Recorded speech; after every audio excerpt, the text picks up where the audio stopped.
আমি রান্না করছি আজকে মুরগির যে ছাড়টা হয় সেটা। তো সেটাতে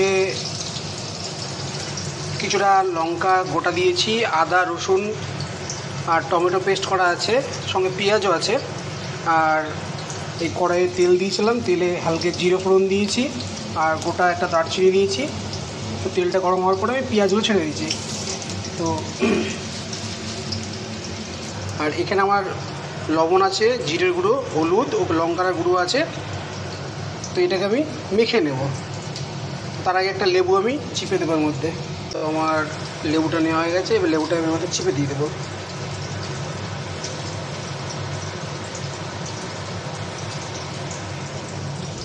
এবারে তখন পেঁয়াজটা ভাজা হয়ে যাক, তো তখন আমি এটাকে মাখিয়ে নেবো একসঙ্গে।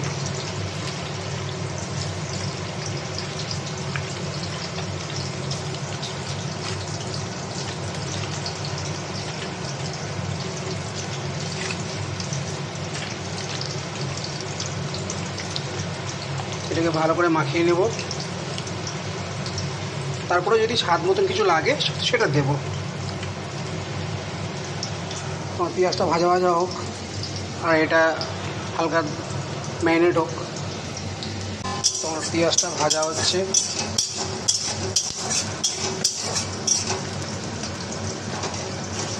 পেঁয়াজটা ভাজা হয়ে গেলে তখন আমি ওই যে ম্যারিনেট করা যে মুরগির যে বাকি অংশগুলো আছে সেগুলো দিয়ে দেবো। এটা আমার বাবা পছন্দ করে, তাহলে ঠিক আছে দে বন্ধু দিয়ে দে। আমি যেহেতু ওর কাছে ডেলি মাংস নিই আমার দোকানের জন্য, তো রাত্রেবেলায় গেছিলাম আজকে মাংস আনতে দোকানের জন্য, তো বলে এগুলো আছে নিয়ে যা। ও বিক্রি করে দেয়, বাট আমাকে বলে তুই নিয়ে গিয়ে রান্না কর, আমি আসছি।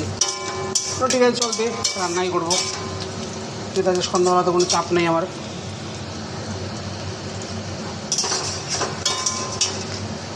হালকা হয়ে এসছে, এবার আমি ম্যারিনেট করা যে মাংসর টুকু এগুলো আছে সেগুলো দিয়ে দেবো। যে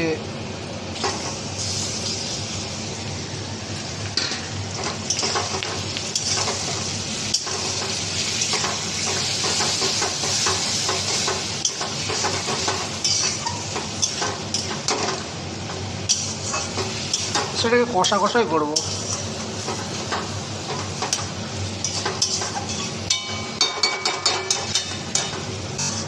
আমার এটা নেড়ে নেওয়া হয়ে গেছে। জাস্টটাকে আমি একটু কিছুক্ষণের জন্য ঢেকে রাখবো, যাতে এর যে জলটা বেরোবে সেখান থেকে এটা সিদ্ধ হবে। কারণ এটা আমি কষা কষা করবো, তাই এক্সট্রা কোনো জল দেবো না, তাই এটাকে হালকা স্টিমে ঢেকে দেবো।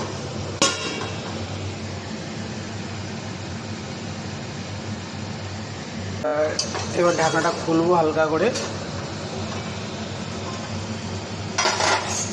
দেখুন এর থেকে যে জলটা বেরোচ্ছে সেই জলটাই এই জিনিসটাকে বয়েল করে দেবে। আর বয়েল হয়ে গেলে তারপর এটা কষে নেবো ভালো করে। এক্সট্রা করে আমাকে কোনো জল দিতে হবে না।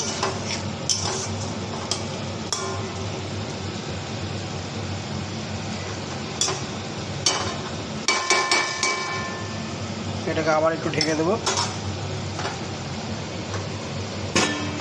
মিনিমাম 5 মিনিটের জন্য। ঢাকনাটা আবার খুলে নিচ্ছি। তো এবারে পরিস্থিতিটা দেখবো।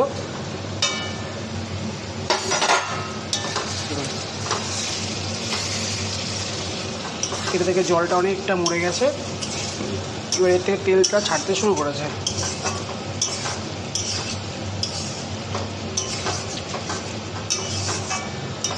এই তেলেই কষতে থাকবে। এবার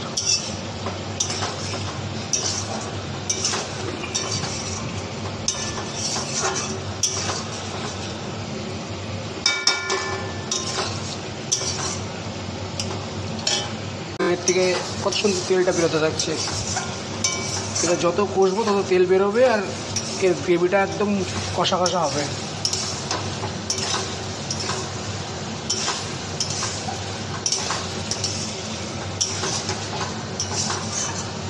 আমি এর মধ্যে কোনো এক্সট্রা কিছু আর অ্যাড করবো না, জাস্ট গরম মশলাটা একটু ছিটিয়ে দেবো।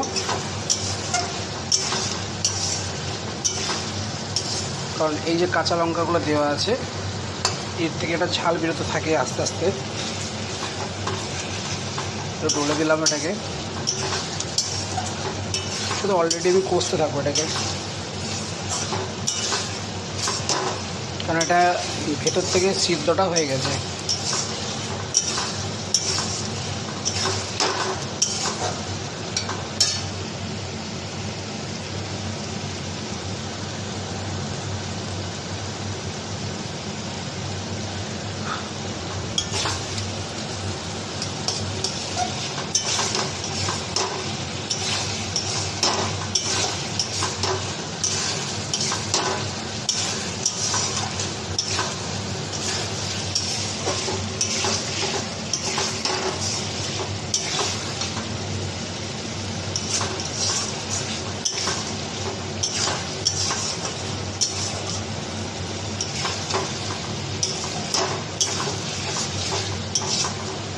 আমি তেলের পরিমাণটাও বেশি দিইনি, বাট এর থেকে কিছুটা তেল বেরিয়েছে, তাই গ্রেভির উপরে তেলটা যত কষছে তত তেলটা ছাড়ছে।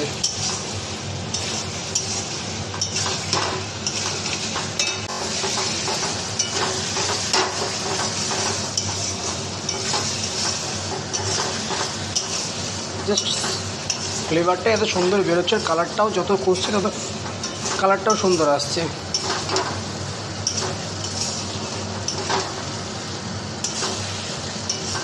রুটি বলুন বা গরম গরম ভাত দিয়েও খেতে ভালো লাগবে, পরোটা হোক।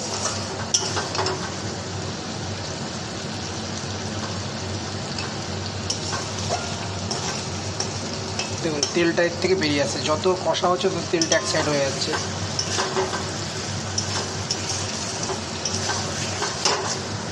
আমি যেটুকু পরিমাণ লবণ দিলাম সেটুকুই, আর এক্সট্রা কোনো লবণ দিইনি। আর একটুখানি 5 মিনিট কষে নেবো, দিয়ে নামিয়ে দেবো।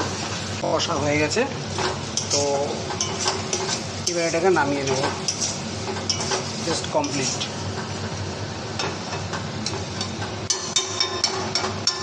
আমি এটাকে মুড়ি দিয়ে খাচ্ছি।